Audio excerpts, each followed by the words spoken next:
दोस्तों, क्या हो जब दो शक्तिशाली कानूनों के बीच में टकराव हो। एक और वरिष्ठ नागरिकों के अधिकारों की रक्षा करने वाला सीनियर सिटीजन एक्ट और दूसरी ओर घरेलू हिंसा से बचाव के लिए बनाए गए कानून का दबाव। आज का हमारा यह वीडियो एक सास और बहू के बीच के विवाद से जुड़ा है, जहां एक ने घर से निकालने की कोशिश की तो दूसरी ने अपने हक के लिए कानूनी लड़ाई शुरू की। दोनों पक्षों के दावे मजबूत थे, लेकिन सुप्रीम कोर्ट का ऐतिहासिक फैसला इस मामले को एक नए मोड़ पर ले आया। यह निर्णय न केवल सास और बहू के विवाद को सुलझाता है, बल्कि पूरे देश में वरिष्ठ नागरिकों के अधिकारों को एक नई दिशा भी देता है। क्या सुप्रीम कोर्ट का यह आदेश वाकई सीनियर सिटीजन्स के लिए एक ब्रह्मास्त्र साबित होगा?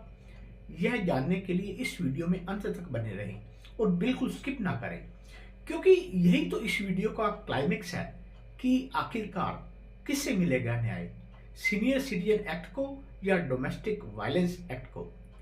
तो आइए शुरू करते हैं वीडियो। पर उससे पहले आपसे एक अनुरोध है कि अगर आप चैनल पर नए हैं तो प्लीज चैनल को सब्सक्राइब करें और नोटिफिकेशन बेल को ऑन कर लें, ताकि हमारे आने वाले सभी वीडियो की नोटिफिकेशन आपको तुरंत मिल सके। और साथ ही साथ इस वीडियो को अधिक से अधिक शेयर करें, ताकि यह कानूनी जानकारी उन सभी लोगों तक पहुंचे जिन्हें इसकी जरूरत है।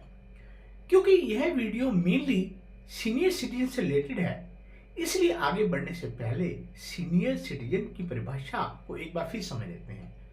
जैसा कि मैंने अपने पिछले वीडियो में भी आपको बताया था कि 60 वर्ष या उससे अधिक आयु वाले नागरिक सीनियर सिटीजन्स की श्रेणी में आते हैं, जबकि 70 वर्ष या उससे अधिक उम्र वाले नागरिक और भी वरिष्ठ माने जाते हैं।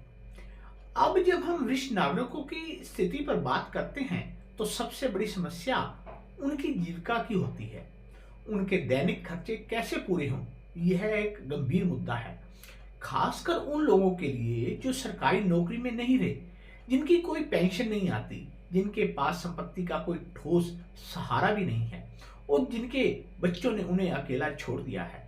सरकार इस समस्या को लेकर गंभीर है और वृद्धा अवस्था पेंशन जैसी योजनाएं चला रही है, लेकिन यह सहायता सीमित होती है और अक्सर जरूरत के हिसाब से पर्याप्त नहीं होती। सरकार को तो पूरे देश की व्यवस्थाएं भी चलानी होती हैं, इसलिए उसकी मदद सीमित रह जाती है। ऐसे में सामाजिक संगठनों और समाज के अन्य लोगों को भी आगे आकर पहल करनी चाहिए, ताकि वरिष्ठ नागरिकों को आवश्यक सहयोग मिल सके और वे सम्मानजनक जीवन व्यतीत कर सके। सीनियर सिटीजन्स की संपत्ति पर अक्सर उनके परिवार के सदस्यों, चाहे वह बेटा हो, बेटी हो या अन्य कोई रिश्तेदार, सभी की नजर होती है। लेकिन जब उनके अधिकारों और देखभाल की जिम्मेदारी निभाने की बात आती है तो अक्सर यही लोग अपने कर्तव्यों से पीछे हट जाते हैं। इसी कारण कई वरिष्ठ नागरिकों का बुढ़ापा कष्टकारी बन जाता है। अक्सर हमने बुजुर्गों को यह कहते सुना है कि बुढ़ापा बड़ा बुरा होता है, लेकिन इस धारणा को बदलने की जरूरत है। समाज हम सब से मिलकर बना है और यह हमारी सामूहिक जिम्मेदारी है कि हम सीनियर सिटीजन्स को सम्मान, प्यार और देखभाल दें, ताकि वे खुद को उपेक्षित ना महसूस करें।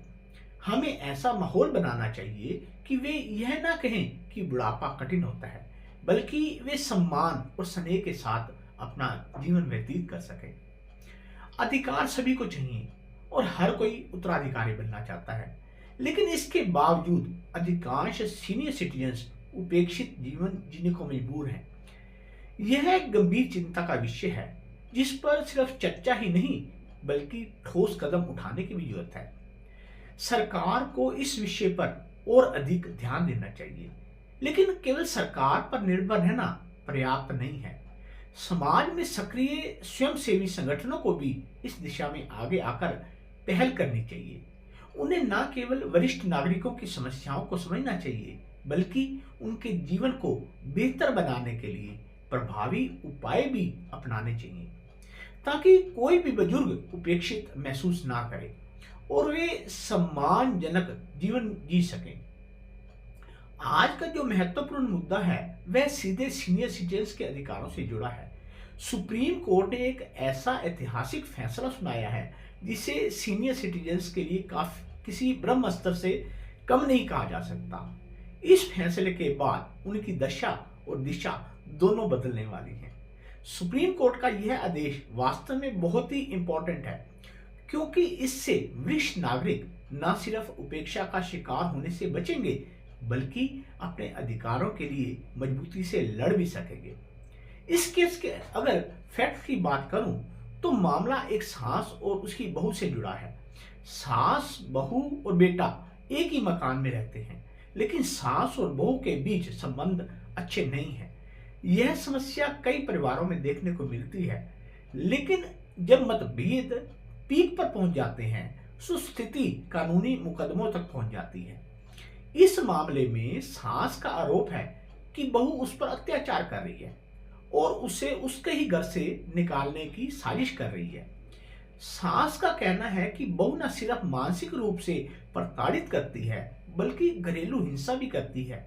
वहीं बेटा इस पूरे मामले में चुप रहता है और किसी तरह का दखल नहीं देता, बल्कि बहू का ही समर्थन करता है।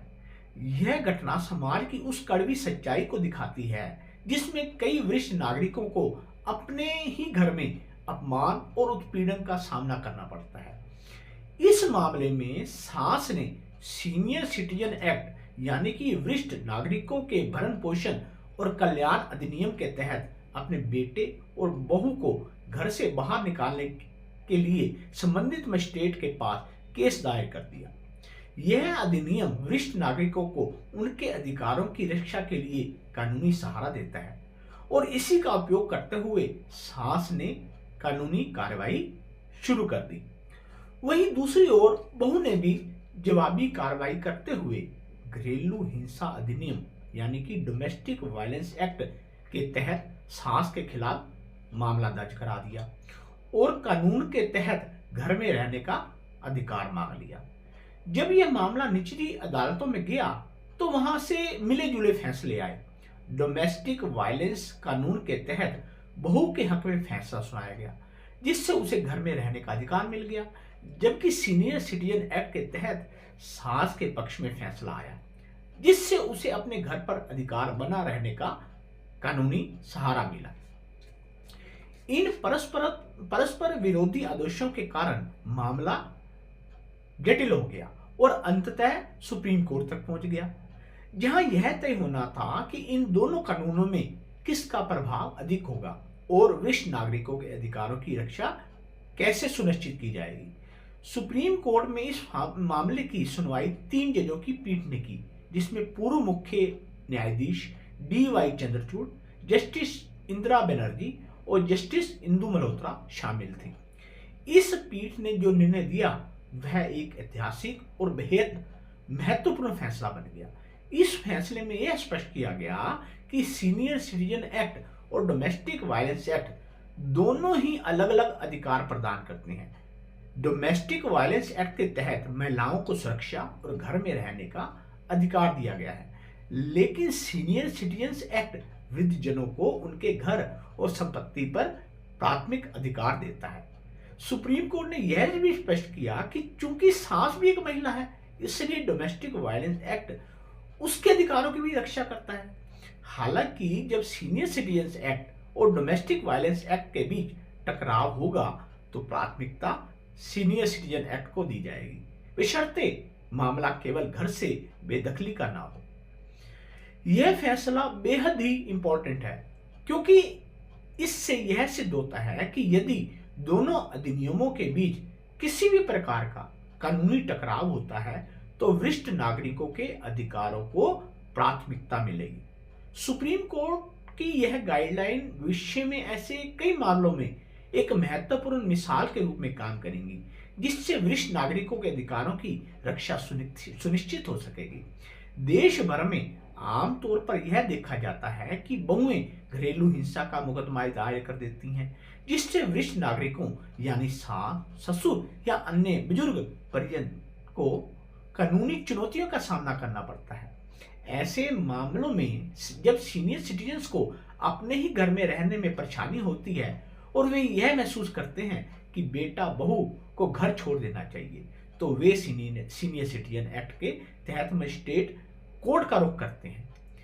निचली अदालतों में अक्सर यह देखा गया है कि सीनियर सिटीजन एक्ट के तहत बुजुर्गों के पक्ष में फैसले आते हैं।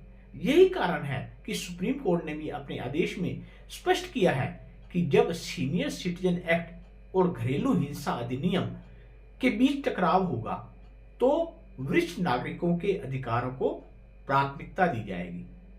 इससे यह स्पष्ट हो गया है कि सीनियर सिटीजन एक्ट घरेलू हिंसा अधिनियम पर हावी रहेगा और बुजुर्गों के अधिकारों की रक्षा सुनिश्चित की जाएगी। इसके अलावा सीनियर सिटीजन एक्ट के तहत दी जाने वाली याचिकाओं पर इमीडिएट सुनवाई का भी प्रावधान है। कानून के अनुसार इस अधिनियम के तहत दाखिल की गई याचिका का निपटारा 30 दिनों के अंदर करना अनिवार्य है। मजिस्ट्रेट को निर्देश दिए गए हैं कि वे इस तरह के मामलों को अनावश्यक रूप से लंबा ना खींचें, बल्कि वरिष्ठ नागरिकों के हितों की रक्षा के लिए जल्द से जल्द अंतिम आदेश पारित करें। इस प्रावधान से यह तो सुनिश्चित होता है कि बुजुर्गों को जल्दी और प्रभावी न्याय मिले, जिससे वे अपनी संपत्ति और जीवन की शांति की रक्षा कर सकें। सुप्रीम कोर्ट का यह फैसला वरिष्ठ नागरिकों के अधिकारों को मजबूत करने की दिशा में एक महत्वपूर्ण कदम है। इस फैसले के माध्यम से सुप्रीम कोर्ट ने यह पूरी तरह से स्पष्ट कर दिया है कि वरिष्ठ नागरिकों के अधिकार ज्यादा महत्वपूर्ण है। उन्होंने अपनी अगली पीढ़ी का पालन पोषण किया है, उन्हें आर्थिक और सामाजिक रूप से स्थापित किया है, इसलिए उनके अधिकारों की सुरक्षा सुनिश्चित करना अत्यंत आवश्यक है। सुप्रीम कोर्ट ने यह स्पष्ट रूप से कहा है कि जब भी सीनियर सिटीजन एक्ट और घरेलू हिंसा अधिनियम यानी कि डोमेस्टिक वायलेंस एक्ट के बीच टकराव होगा तो वरिष्ठ नागरिकों के अधिकारों को प्राथमिकता दी जाएगी। सीनियर सिटीजन एक्ट घरेलू हिंसा अधिनियम पर हमेशा हावी रहेगा, यानी कि यदि बुजुर्ग अपने ही घर में रहने के लिए संघर्ष कर रहे हैं और उनकी संपत्ति पर अवांछित दबाव डाला जा रहा है तो उन्हें प्राथमिकता दी जाएगी और घरेलू हिंसा कानून की आड़ में उनके अधिकारों का हनन नहीं होने दिया जाएगा। इस ऐतिहासिक फैसले का संदर्भ लेते हुए यदि कोई व्यक्ति इस मामले का अध्ययन करना चाहता है या इसकी मिसाल अपने केस में देना चाहता है तो सुप्रीम कोर्ट के इस केस का शीर्षक है श्रीमती एस बानिया बनाम डिप्टी कमिश्नर बेंगलुरु। यह फैसला वरिष्ठ नागरिकों की सुरक्षा और अधिकारों की रक्षा की दिशा में एक मील का पत्थर साबित हुआ है। दोस्तों, अगर वीडियो पसंद आया हो तो वीडियो को लाइक और शेयर जरूर कीजिएगा और अगर आप इस चैनल पर नए हैं तो चैनल को सब्सक्राइब जरूर करें ताकि हमारे आने वाले हर एक वीडियो की नोटिफिकेशन आपको तुरंत मिल सके। धन्यवाद। जय हिंद।